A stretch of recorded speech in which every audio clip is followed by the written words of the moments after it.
alamin na natin kung ano yung pinaka-crispy na method ng pagluluto ng lechon kawali. Unahin ko na itong niluto ko sa air fryer. At ito ang paborito kong sausawan, suka na may sibuyas at konting asukal.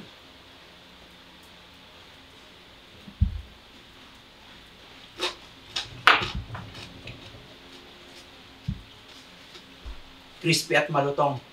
Syempre masarap. Sunod ko itong niluto ko sa deep fried.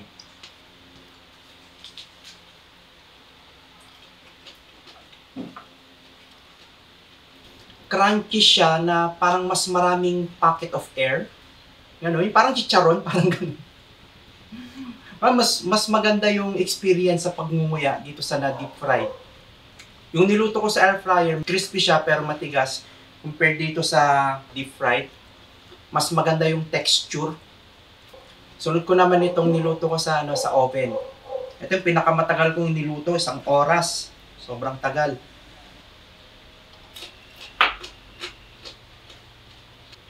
Crispy din siya.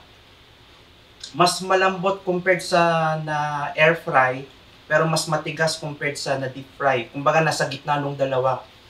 So I think ang pinakamagandang method dito sa tatlo is itong deep fry.